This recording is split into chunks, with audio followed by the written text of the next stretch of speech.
हम देख रहे थे रिलेटिव प्रोनाउन। क्या देख रहे थे? Relative pronoun.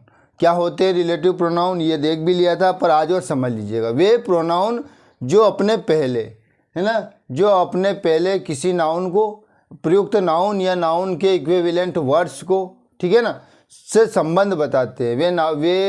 वे प्रोनाउंस जो अपने पहले प्रयुक्त नाउन का या फिर उसके इक्विवेलेंट वर्ड का, उसके समतुल्य वर्ब का क्या बताते हैं? संबंध बताते हैं। उन्हें रिलेटिव प्रोनाउंस कहते हैं। ठीक है ना। हमने देखा था कि जो ये हु है, विच, एज, बट, ये व्हाट, ये क्या है? रिलेटिव प्रोनाउन होते हैं। ठीक है ना। अब हम नियम के थ्रू समझेंगे इनको। कैसे समझेंगे? ध्यान से समझ लेना आपको। जैसे I have a son whom I love very much, है ना। I have a son whom I love very much. ये होम है। होम क्या है? रिलेटिव प्रोनाउन है। ठीक है ना। होम क्या है? रिलेटिव प्रोनाउन है। पर एक थोड़ा सा इंग्लिश की लैंग्वेज में थोड़ा बता देता हूँ कि जो सब ऑर्डिनेट क्लास होती है, सब ऑर्डिनेट क्लास जो होती है उसकी जो वर्ब है ना, उसके वर्ब के ऑब्जेक्ट के रूप में कार्य करते हैं। ये जो रिलेटिव प्रोनाउन है ना, क्या होता है? एक तो हमने बताया था कि जो रिलेटिव प्रोनाउन होते हैं उसके पहले जो नाउन होती है उससे संबंध बताते हैं, क्योंकि पूरे वाक्य में उसी मैटर पर चर्चा होती है। पर हमें ये रूल्स और समझ लेना है। क्या समझना है? कि जो सब ऑर्डिनेट क्लास है, सब ऑर्डिनेट क्लास जो है ना, उसमें जो वर्ब है ना, उसके ऑब्जेक्ट के रूप में कार्य करते हैं। ये कौन? ये जो अपन ये जो यहाँ अब देख रहे हैं ना सेंटेंसेस में, वो इसी में कार्य कर रहे हैं। देख लीजिएगा, I have a son whom I love very much. तो कि ऑब्जेक्ट के रूप में कार्य कर रहा था, ये तो हो गया ऑब्जेक्ट। ऑब्जेक्ट के रूप में कार्य किया इसने होम ने।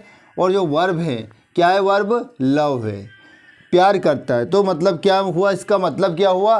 कि मेरे एक बेटा है जिससे मैं बहुत प्रेम करता हूँ या बहुत प्यार करता हूँ। पहला सेंटेंस कंप्लीट हुआ। दूसरा देख लीजिए, this is the house which my father built. तो ये विच है, ये विच किसके रूप में कार्य कर रहा है? ऑब्जेक्ट के रूप में कार्य कर रहा है। दोस्तों, किसके रूप में कार्य कर रहा है? ऑब्जेक्ट के रूप में। वर्ब के ऑब्जेक्ट के रूप में कार्य कर रहा है। तो ये वर्ब क्या है? बिल्ट है। ठीक है ना। ध्यान से समझना आपको कि यह वही मकान है, या वही मकान है जिसको मेरे पिता ने बनाया था। ठीक है। सब ऑर्डिनेट क्लास के वर्ब के ऑब्जेक्ट के रूप में कार्य करता है कौन? ये प्रोनाउन। ठीक है। The swing machine that I borrowed broke down yesterday. तो जो डेट है, ये किस में? सब ऑर्डिनेट क्लास के डेट ऑब्जेक्ट के रूप में कार्य कर रहा है। ये वर्ब है। ठीक है। तो जो सिलाई मशीन है, जो सिलाई मशीनें कल आए थे वो ख़राब हो गई, है ना। जो सिलाई मशीन मतलब कल उधार ली थी, किसी से लाई नहीं थे, बोरोड है ना, उधार लिया था, वो क्या हुआ? ख़राब हो गई। ठीक है। तो ये अब तीनों समझ में आ गए आपको। तीनों वाक्य अच्छे से। फोर्थ पे आ जाते हैं। ध्यान से देखना है आपको। The coat on which I was sitting began to crack. ठीक। तो इसमें ये अपना रिलेटिव प्रोनाउन है और ये अपना प्रीपोजिशन है। ठीक है ना। ये ऑन प्रीपोजिशन है और विच रिलेटिव प्रोनाउन है। ठीक है दोस्तों। तो ध्यान से समझना है। ये प्रीपोजिशन के ऑब्जेक्ट के रूप में कार्य कर गई, ये वर्ब के ऑब्जेक्ट के रूप में कार्य करना, और इसमें क्या हुआ? प्रीपोजिशन के ऑब्जेक्ट के रूप में कार्य करेगा। ध्यान से देखना है आपको। ठीक है। वो तो आ गया ना आपको समझ में। वर्ब के ऑब्जेक्ट के रूप में कार्य किया था इसने, और ये प्रीपोजिशन के ऑब्जेक्ट के रूप में कार्य करेगा। कैसे करेगा? देख लीजिएगा। The coat on which I was sitting began to crack.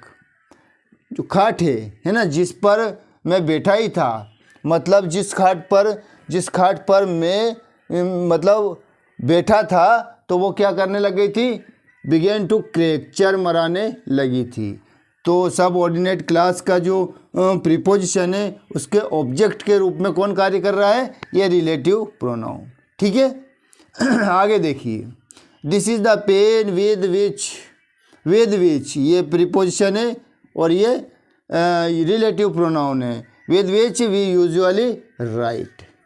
ठीक है। क्या मतलब हुआ? यह वही कलम है यह वही कलम है जिससे आमतौर पर क्या होता है, लिखते हैं। यह वही कलम है जिससे यूजुअली मतलब आमतौर पर लिखते हैं। तो इसमें भी क्या हुआ, सबऑर्डिनेट क्लास के जो प्रीपोजिशन है उसके ऑब्जेक्ट के रूप में कौन कार्य कर रहा है, ये रिलेटिव प्रोनाउन काम कर रहा है दोस्तों। ठीक है, समझ में आया। She is the girl with whom I lived. देख लीजिएगा, सबऑर्डिनेट क्लास के प्रीपोजिशन कौन सा है, विद है, विद whom। ठीक है ना। She is the girl with whom I lived, मतलब यह वही लड़की है जिसके साथ मैं रहता था। ठीक है ना। तो दो नियम हो गए दोस्तों। ये first sentence number first, second, third तो क्या होते हैं कि इनका जो प्रयोग होता है, कि इनका जो रिलेटिव प्रोनाउन है उनका प्रयोग क्या होता है, सब ऑर्डिनेट क्लास के वर्ब के ऑब्जेक्ट में। जो क्लास के वर्ब है उसके ऑब्जेक्ट के रूप में किसने काम किया था दोस्तों, रिलेटिव प्रोनाउन ने।